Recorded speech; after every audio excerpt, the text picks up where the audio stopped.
Sama no Sama. No Sama. No Sama.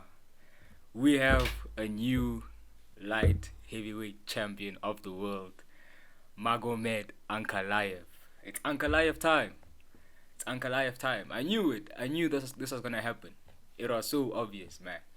It was so obvious. And no, it wasn't a robbery. That was a clear win for Ankalaev because he produced a masterclass. That was a masterclass. His coaches came up with the masterclass.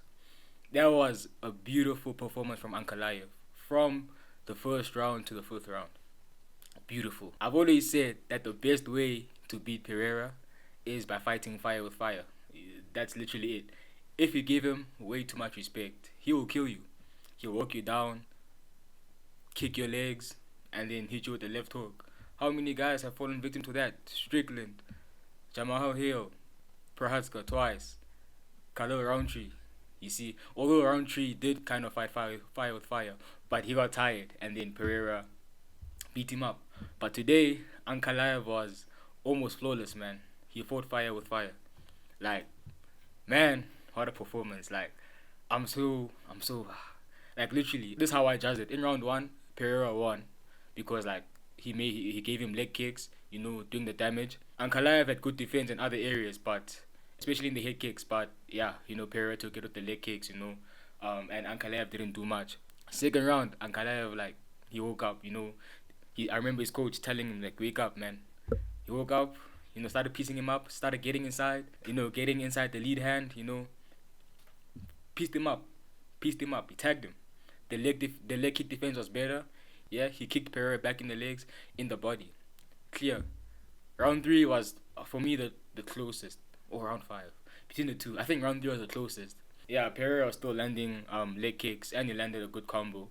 But Ankalaev was still also, like, replying with leg kicks and body kicks, and also stumbled him with a jab and pressured him. Yeah, you see, that's the thing. The thing that Ankalaev did that was very good, yeah, was making Pereira walk back. Yeah, he was putting pressure on Pereira. Normally Pereira walks his opponents down, but at some points Ankalaev was walking him down. Round four, Ankalaev with the grappling, and the control and the clinch on the cage. That was a beautiful round. By the way, Mark Goddard, that was wrong of you. I don't know why he stopped Ankalaev when he was clinching him on the cage and said there wasn't any action happening. There was action happening. Ankalaev was kneeing him and punching him in the body, but whatever Mark Goddard tried failed because Ankalaev hit him with a hook and then clinched him again and won the round clearly. And then round five, yeah. I feel like people will think that was Pereira's round because of the big moments. But if you look at the whole round, Ankalaev was also did damage there because before Pereira tagged him in the first time, and remember Ankalaev started the round on a high note. He landed a punch, and then he gave him leg kicks and body kicks while Pereira was still, like, calculating how he can attack this guy. And then Pereira hit him with the leg kick and the head kick combo. Yeah, that tagged Ankalaev. Sure, Ankalaev was tagged, like he was rocked, but Ankalaev replied with the jab, which thing he stumbled Pereira as well, and then Pereira came back with with that combo, like after he slipped, and then yeah, and Ankalaev thingy jabbed him again. So and then Ankalaev clinched him in the last 2 minutes of the fourth round and won.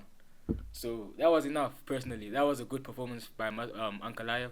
Masterclass. It's Ankalaev time now. It's Ankalaev time.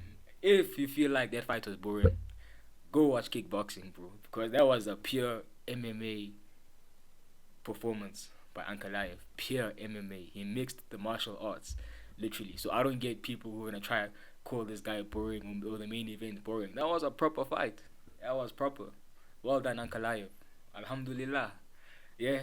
In Dagestan, we call this taking him to the deep waters. We took him to the deep waters, and Pereira couldn't swim in the deep waters. Thank you very much, Ankalaev.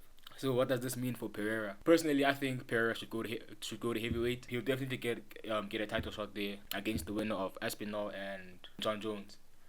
Literally, I think that's the only move because he's done there by light heavyweight. What else does he have to achieve there? 4 title fights in a span of a year because UFC 300 was, I think, April last year, and then Now we're in March, so that's 4 title fights in like 12, like under 12 months. So I think day is done. Just like increase your legacy by going to heavyweight and challenge the winner of John Jones and Espinal. Espinal's gonna win, by the way. But yeah. We want to see that fight. Remember that Instagram post that Aspinall posted of him staring down Pereira. We need that fight. So I think he should go there. And then for Ankalaev, I think next we should have. Oh, his next challenger. I think it will depend on what happens between Jan Blachowicz and Carlos Ulberg in London, because I think perhaps has to fight one more fight before he gets a title shot. Ankalev's next challenger should be Yuri against the winner of Blachowicz and Carlos Ulberg. Simple. That's the main event. Now on to the co-main event. Gaethje vs Fiziev 2 was a wild fight. Yeah, I loved it so much. For me, the fight of the night, easily the fight of the night. First round for me, Fiziev won. For me, Fiziev won the first round. Yeah, that tactic that he used to turn Gaethje's leg kicks into takedowns was proper. That was top notch. That was very smart. You could see that it caught Gaethje off guard, because after that, Gaethje didn't try any leg kicks for the rest of the fight. So that was a good move by Fiziev. He had Gaethje in a reverse triangle after the second takedown, and I feel like he could have done more with that, because Gaethje was in a compromised position. But Fiziev probably doesn't have like much knowledge on Brazilian Jiu-Jitsu in those situations, so that's probably why he let it go. But yeah, besides that, Fiziev pieced him up as well in the first round, with the body shots and the punches. So Fiziev won the first round. For me, in the first round, Gaethje was measured, very measured for some reason, and a measured Gaethje is not. It's not the Gaethje that we like. We like the chaotic Gaethje. Yeah, we like the chaotic Gaethje, and we saw the chaotic Gaethje in rounds 2 and 3. The chaotic Gaethje came out. Round 2 comes around. He adjusts his fighting style. Starts dipping his head and throwing overhands. And Fiziev had no answer to that, to be honest. And then Gaethje did it again, but this time he threw an uppercut and he knocked Fiziev down, and the audience went crazy. I went crazy in my living room. So that was a really lit moment. And yeah, unfortunately Gaethje couldn't get the finish, but yeah, he leveled it up in round 2. Round 3, as a Gaethje fan, that was scary. The beginning, I was like, Gaethje, are you lost, bro? Because Fiziev just came out guns blazing, kicks to the body for the first 2 minutes of the third round. Kicks to the body, piecing Gaethje up. Yeah. Luckily, Fiziev became tired because obviously he didn't have a long training camp, So Gaethje's conditioning was much better. So then Gaethje adjusted and got in the inside, just like it did in round 2, and started piecing Fiziev up with the punches, the overhands, the uppercuts. And then he even did this crazy move where straight out of the clinch he threw a head kick. Man, that is crazy flexibility, Justin Gaethje, he never fails to amaze me. So yeah, that was the round 3 as well, was a clear Gaethje win. He just pieced Fiziev up in the ending moments of round 3. So yeah, great performance by Gaethje. Very happy for him, especially when you remember that he got brutally knocked out by Max Holloway last year. So I'm very happy for Gaethje. So what does this fight mean for the lightweight division? Gaethje, I don't think he's ready yet for a title shot, because there are other contenders in the division now. So obviously you're gonna get Alman versus Charles Oliveira in the number 1 contenders fight. But the current number 1 contender now is obviously Pereira, So it'll be Pereira and Islam next, and then also Alman versus Charles next, and the winner of that one will probably fight the winner of Islam and Pereira. So with Gaethje, I think his next fight in the lightweight division should be Dan Hooker or Max Holloway, one of the two. I think if he beats either one of them, that will propel him to a title shot. And then Fiziev, I don't think his stock went down in this fight. I don't think his stock went down, so he can still find a higher ranked opponent, maybe a Moicano or a Dariush. We'll see. But yeah, I'm very excited for Fiziev. He has a big future in the division. He's very good. So yeah, that was an exciting fight. I loved it. Fight of the night for me.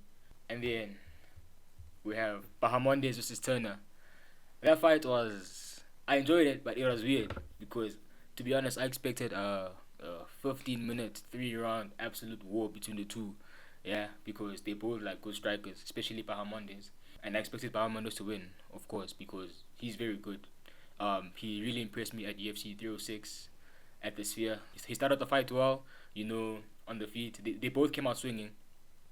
But yeah, I was so surprised when he went for the takedown. You know, I was like, what's this guy doing? But I forgot that Bilal is in his corner. Bilal really advised him well to try move to the cage. You know, because it would be easier for him to get up there. And while he did that, Turner gave him an opening, and Bahamondes took that opening and choked him out with a triangle choke. Simple win.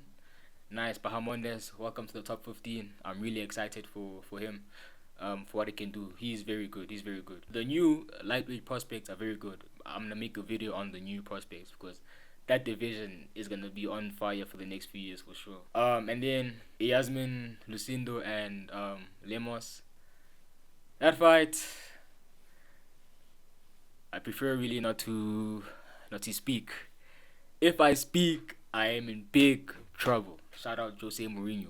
I prefer really not to speak. If I speak, I am in big trouble. In big trouble. And I don't want to be in big trouble. And then we have King Green versus Ruffy. Yo, that finish by Ruffy was epic. Or Ruffy, yeah, Ruffy. That finish was epic. That was epic, man. To be honest, I don't know what I expected from the fight, but obviously I expected Ruffy to win. But he won really well, you know. That guy for me is like very similar to Conor McGregor in terms of their fighting styles. You know, he has a slingshot of a rear hand. Um, their stance is very similar, so they have like very similar mannerisms. But yeah, man, that was a masterclass for sure. You know, they started off like feeling each other out. Pause. King Green throwing some kicks here and there to like find the range, and then Rufy came with the slingshot right hand, tagged Bobby Green. You know, and then came the spinning wheel kick. Simple, beautiful finish. Knockout of the year so far, definitely, and it'll be up there for knockout of the year at the end of the year for sure. That was beautiful. I think Rufy next should his next fight should be a ranked opponent for sure. A ranked opponent, someone down the ranks, maybe a Grant Dawson or Moicano or he called out Dariush. So let's see if Dariush will give him that fight. You know. Because I would say Benoit Saint Denis, but I think he's fighting Joel Alvarez next, which will also be a banger. So yeah, I'm also excited for Rufy as well. He's very good. He's very good, very good. Kyle Borhalo said that he's the best fighter he's ever seen, and man, you can see why Borhalo would make a claim like that. So yeah, that's the main card. Now to the prelims. The prelims were very fun for me, to be honest. Let's start with the the featured prelims. Yeah, Josh Van versus Turuya. That fight was okay. It was a good fight. It was a great performance by Josh Van, by the way. His conditioning was great to be able to handle all of those attempted takedowns by Turuya. He hit it really well and also pissed him up on the feet. You know, the first round was Josh Van's easily pissed him up on the feet. You know, Turuya's trying to do wrestling, but man, Josh Van's takedown defense was top notch. You know, he did what Ankalaev did. You know, he made Tsuruya walk back because fighters like Tsuruya, guys who like takedowns, the best way for them to get the takedowns is by moving forward. You get, but Josh Van neutralized that by making him walk back, and when you walk back, it's harder to go for takedowns, or it's hard to land takedowns. Let me say, so Josh Van did that properly by piecing him up. The second round was close. Tsuruya, yo, that arm throw that it did on Josh Van, that was pretty impressive. Not gonna lie, that was pretty impressive. But obviously he did nothing with that. Josh Van got up and he won the round in the last minutes of the round by piecing him up, pieced him up. Third round, same thing. Josh Van, great takedown defense, great sprawling. Yeah, on the ground during the sprawls, Josh Van would throw elbows and punches, you know, to get them points. And then on the feet, Josh Van still pieced them up again. Clear, easy win for Josh Van. I also think he's also in line for a ranked opponent next because he's on a good run right now. On a good run, still 22 years old as well. He's the future of the flyweight division, 1000%. And then we have Pereira versus Petrosian. This one was a cool fight. I enjoy fights where there's a clear discrepancy between like the height and the reach, So I was really intrigued as to how Ferreira will attack that, and he did well by the feints, because he feinted so much, yeah, and you could see that Petrosian was biting those feints, and then he how he entered was by jabbing to the stomach, or feinting a jab to the stomach, and then hitting him with an overhand in the beginning of the first round, and then yeah, Petrosian, he grew back into the fight, with the kicks, with the range, the kicks, the punches, and I expected Petrosian to put on a good fight, because I was really impressed with his performance against Shara Bullet at UFC 308 in Abu Dhabi. So yeah, and then second round, this was closer striking wise. Ferreira adjusted. Petrosian was still leg kick heavy, body kick heavy as he should be, to keep him on the outside. And Ferreira was a bit more aggressive, loading up more. They both tagged each other a few times. And then also you saw Petrosian. He got tagged in the body so hard that Petrosian acted like it was a punch to the balls, but it wasn't. It was indeed to the body, And he tried buying himself time, but that was a knockdown for sure. But anyways, that didn't work, and Ferreira took him down, took his back, and looked for the rear naked choke.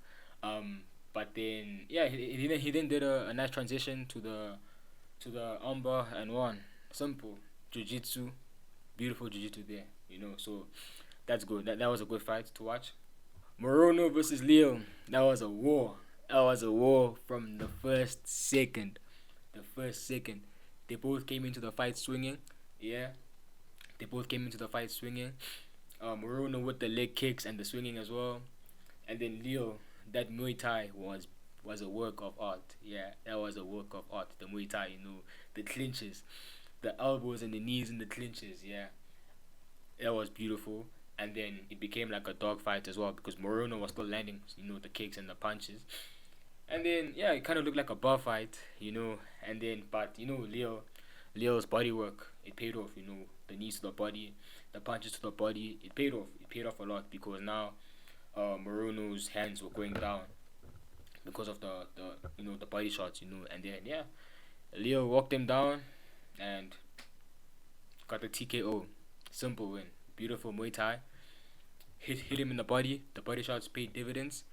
Morono dropped his hands to protect the body, and Leo pieced him up to the head and the body to get the TKO. Nice win for Leo. Beautiful. That was a war. That was a nice war. So yeah, man, this was a lovely card for me. Probably the card of the year so far. Up there with 311. For me, much no. I wouldn't say much better, because 311 was fun as well. But yeah, for me, this is the best card of the year. Yeah, from the first prelim fight onwards, it was a beautiful card. Yeah, all the fights except Yasmin Lucindo and Lemos. But I enjoyed it a lot. So yeah, man, that's my UFC 313 review. And yeah, it was a lovely card. Please like the video, subscribe if you see this, leave a comment, and yeah, see you in the next video.